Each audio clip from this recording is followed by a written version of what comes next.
अब आज इस वीडियो में विद्यार्थी समांतर श्रेणी में पदों का चयन करना सीखेंगे।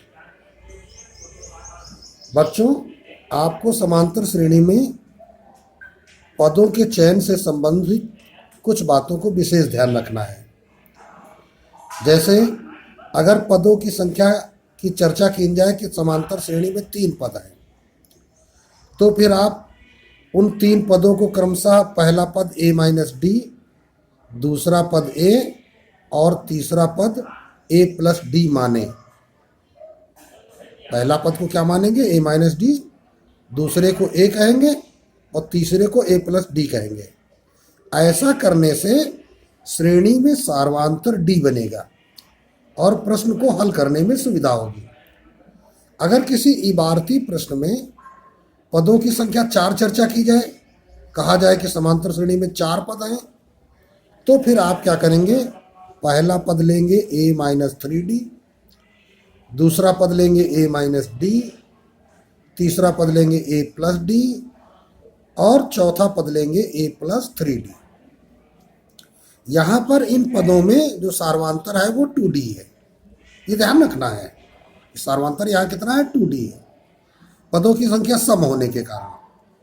फिर यहाँ पे आते हैं, यदि पदों की संख्या 5 कहा जाए तो पहला a-2d, दूसरा a-d, तीसरा a, चौथा a+d और पांचवा a+2d।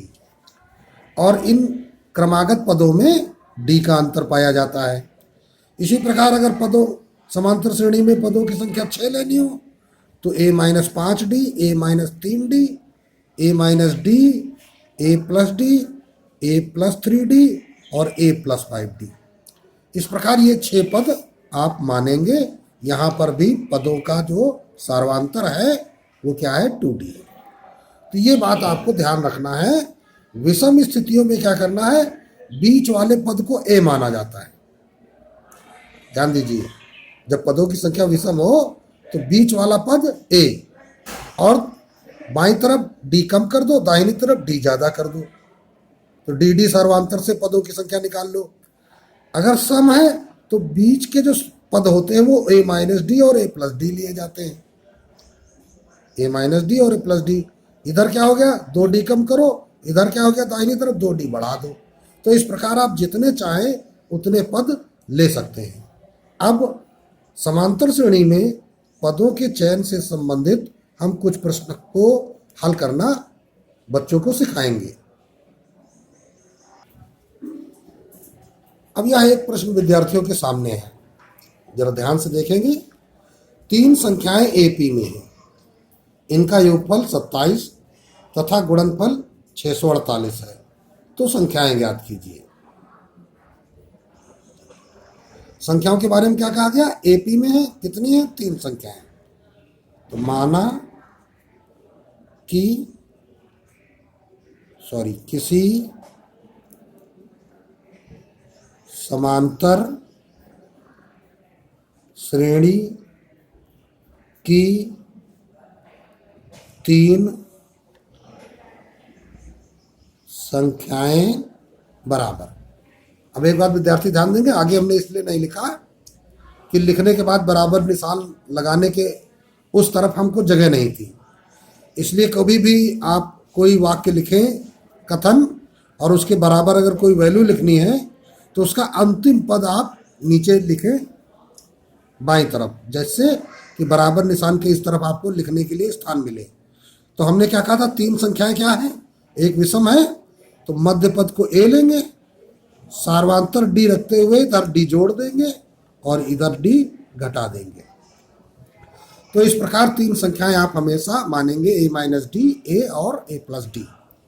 यहाँ पे सार्वधातुक क्या है? d है, ठीक है। कहा गया इनका योगफल 27, तो क्या करेंगे? प्रथम शर्तानुसार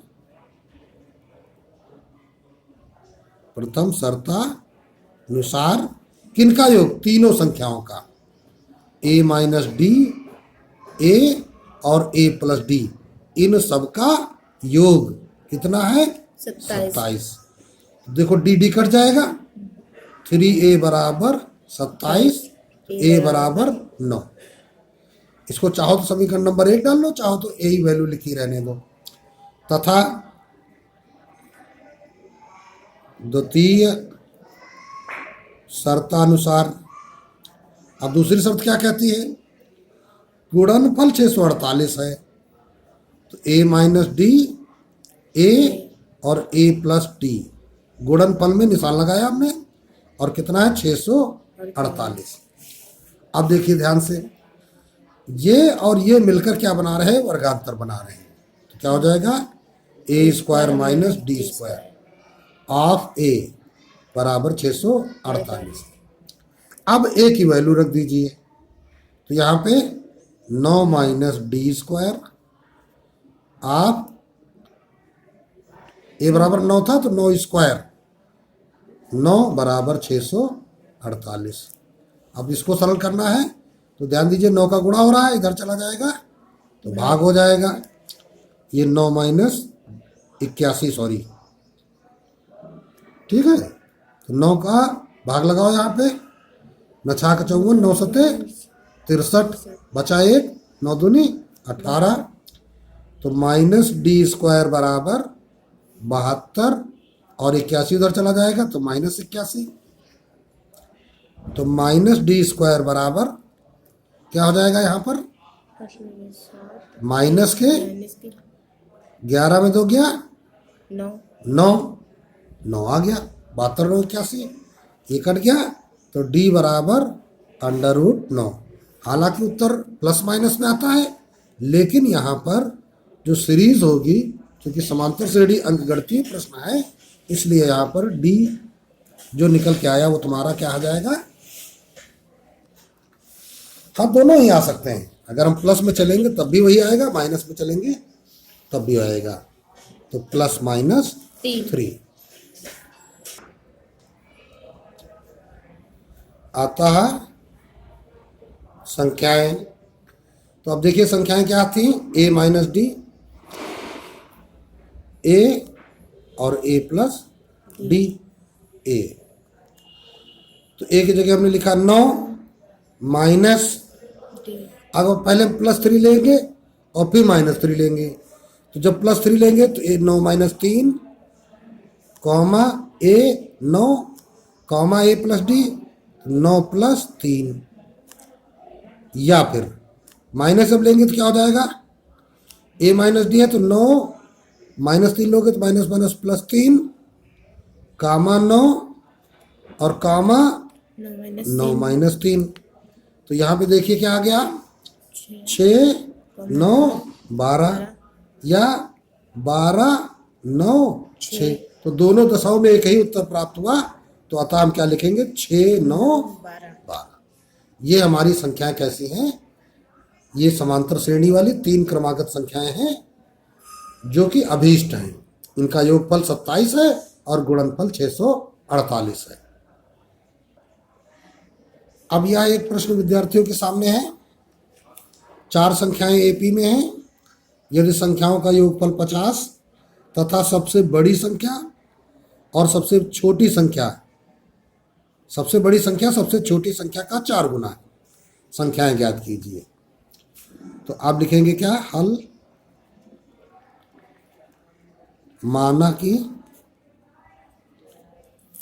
एपी में 4 संख्याएं, तो 4 संख्याओं के बारे में हमने तुमको बताया था, बीच वाली संख्याओं को लिखो a minus D, A plus D, और क्या बताया था? 2d होता है, तो इधर वाली संख्या इससे और 2 कम होगी, a माइनस 3d होगी। इधर वाली 2d ज़्यादा होगी, a प्लस 3d। यहाँ पे जो सार्वांतर होता है वो कितना होता है? 2d होता है।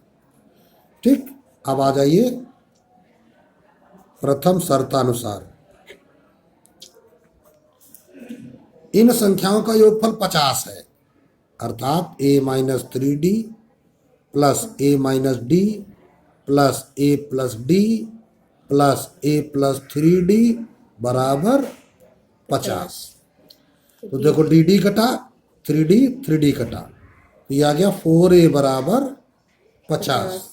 तो a बराबर 50/2। तो या फिर क्या हो गया ये 50/4 सॉरी 25/2 आ गया। ये आ गया 25/2 तुम्हारा a की वैल्यू। फिर आते हैं द्वितीय शर्तानुसार।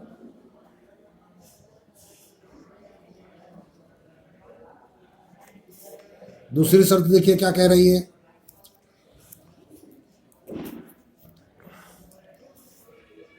सबसे बड़ी संख्या कौन है? a+3d। लिख लिया। सबसे छोटी संख्या कौन है? a-3d। थोड़ी सी जगह बना के लिखते हैं। सबसे बड़ी संख्या लिख दिया, सबसे छोटी संख्या लिख दिया, का 4 गुना। किसका 4 गुना? सबसे छोटी संख्या का 4 गुना। तो इसका 4 गुना कर दीजिए, यहाँ बराबर लगा दीजिए। अब सरल कर लेंगे इसको। तो क्या करेंगे? a की वैल्यू रख दो। क्या है? 25/2 + 3d बराबर 4 हाफ 25/2 - 3d। अब इसको सरल करना है तो क्या करेंगे? ये देखो 4 3 12d होगा, ब्रैकेट खोलेंगे, 12d का पक्षांतर कर लेंगे। तो 3d - 12d है, तो इधर क्या हो जाएगा? +12d। ये 25 चक्कू 100/2 हो जाएगा। अभी काटेंगे नहीं, ये 25/2 उधर जाएगा, -25/2। 100/2 में 25/2 घटाओगे, हर बराबर है इसलिए 75/2। और ये कितने हो जाएंगे? 12 3 15d। तो d बराबर 75/2 और 15 का लगेगा साथ में भाग। तो 15 पना 75। तो d बराबर आ गया तुम्हारा 5/2। तो ये d निकल आया। अब अतः क्या लिखेंगे? अतः श्रेणी के चारों पद बराबर। पहला पद क्या था? a-3d। दूसरा क्या था? a-d। तीसरा a+d। अगला a+3d। वैल्यू रख देंगे। a की वैल्यू 25/2, तो बराबर 25/2 - 3 × 5/2, कॉमा 25/2 - 5/2, कॉमा 25/2 + 5/2, कॉमा 25/2 + 3 × 5/2। अब सबको सरल कर देंगे। 25/2 और ये 5 15/2। 25/2 में 15/2 चला गया, 10/2। 25/2 में 5/2 घटाया, 20/2। 25 में 5 जोड़ा, 30/2। 25/2 में 15/2 जोड़ दीजिए, 40/2। भाग लगा दीजिए 2 से। 5 10 15 और 20। ये आपका आंसर हो गया। अब ये प्रश्न विद्यार्थी देखें। एक चतुर्भुज के कोण AP में है जिनका सार्वांतर 10 अंश है। चारों कोणों का मान ज्ञात कीजिए। हल करेंगे। माना कि प्रश्नानुसार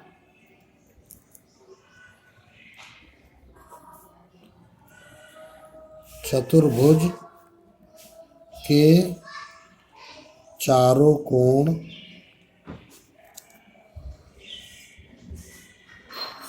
क्रमशः पहला कोण a-3d, दूसरा a-d, तीसरा a+d तथा a+3d हैं। इबारत के रूप में इस बार हमने मान लिया। ठीक। और सार्वांतर 10 अंश है, सवाल ने बताया। तथा डी बराबर 10 अंश। ठीक, अब देखिए चतुर्भुज के बारे में आपको कुछ पता भी है। क्या पता है कि चारों कोणों का योग 360 अंश होता है। तो लिखेंगे चूंकि हम जानते हैं कि चतुर्भुज के चारों कोणों का योग बराबर 360 अंश। तो इस कथन के नीचे चारों कोणों का योग दर्शा दीजिए। a-3d plus a-d plus a+d plus a+3d बराबर 360। अब जब इसको आप खोलेंगे तो 3d कट जाएगा, d कट जाएगा, चूंकि योग कर रहे हैं ना, तो 4a बराबर 360। a बराबर 4 का भाग लगा दोगे तो 90 अंश। पहला कोण कितना आ गया? 90 अंश। तो अतः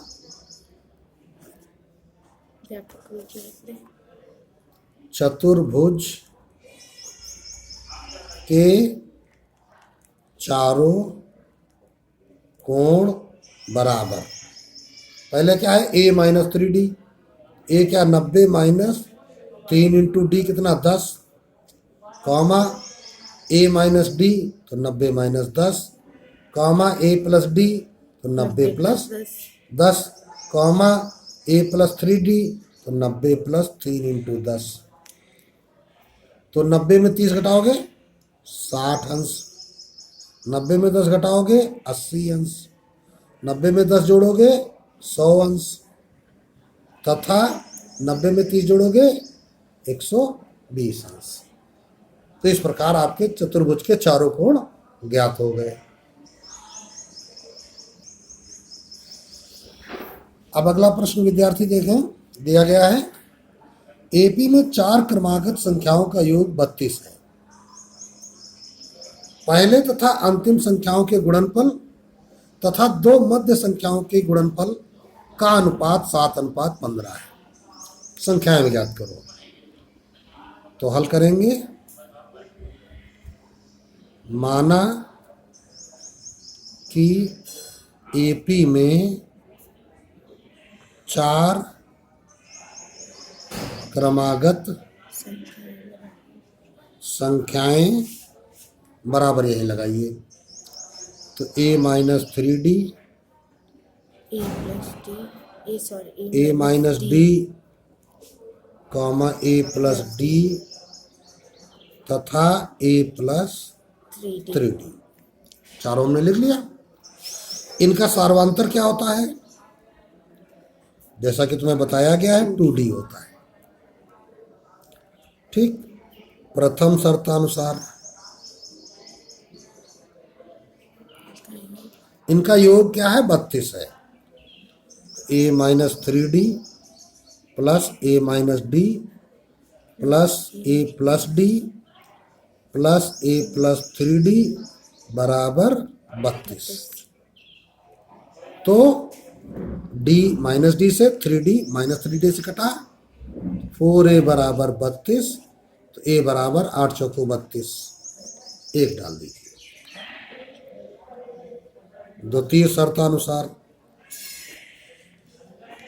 अब दूसरी शर्त क्या कहती है उस पर ध्यान दें। दूसरी शर्त कहती है, पढ़ लीजिए, पहले तथा अंतिम संख्याओं का गुणनफल, पहली और अंतिम संख्याओं का गुणनफल एक जगह लिखो, तथा 2 मध्य संख्याओं का गुणनफल एक जगह लिखो, का अनुपात 7:15 है। तो कहा गया है पहली और अंतिम संख्याएं। तो a-3d पहली हो गई, अंतिम a+3d। ठीक, और गुणनफल कहा गया तो लिख दिया। फिर क्या कहा गया? 2 मध्य संख्याओं का गुणनफल। 2 मध्य संख्याएं क्या है? a-d और a+d, और साथ में कहा गया इनका अनुपात, तो अनुपात का निशान यहां पे लगाओ। कितना है? 7:15 है। अब इसको आपको हल करना है, तो इसको हम सही ढंग से लिखेंगे a minus 3d into A plus 3d।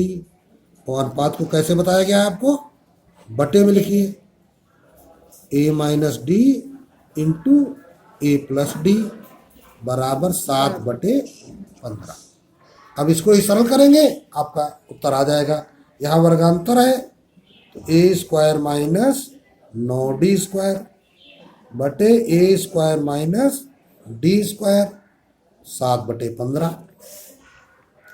तो ए स्क्वायर कितना, ए की वैल्यू 8 है, तो 8 स्क्वायर माइनस 9d² बटे 8 स्क्वायर माइनस डी स्क्वायर बराबर 7/15।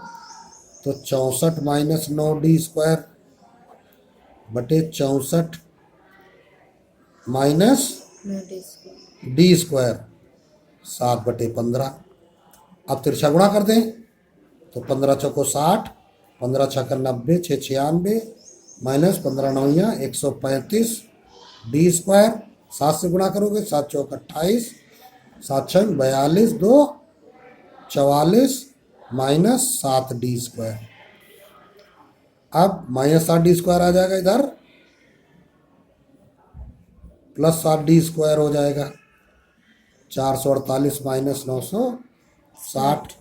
तो ये माइनस के ज़्यादा है तो माइनस 128d² बराबर, इधर भी माइनस के ज़्यादा है, 10 में 8 गए 2, 5 में 4 गया 1, 9 में 4 गया 5, माइनस कट जाएगा, d² बराबर 512/128।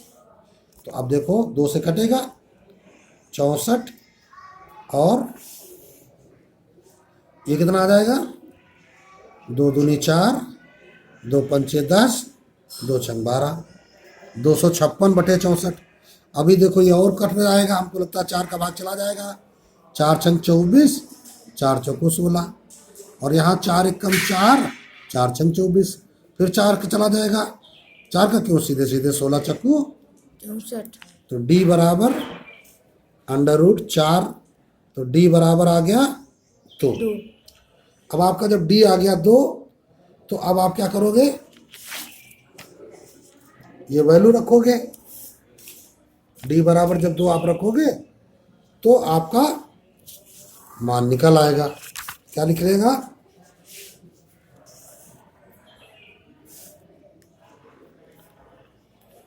अतः अभीष्ट चारों संख्याएं बराबर a minus 3d, a minus D, a plus D, a plus 3d। यही थी, तुमने माना था तो वैल्यू रख दो। a बराबर कितना आया था आपका, d बराबर यहाँ पे 2 आ गया है, तो a तुम्हारा 8 निकल चुका था। 8 माइनस 3 गुणित 2, 8 माइनस 2, 8 प्लस 2, 8 प्लस 3 गुणित 2,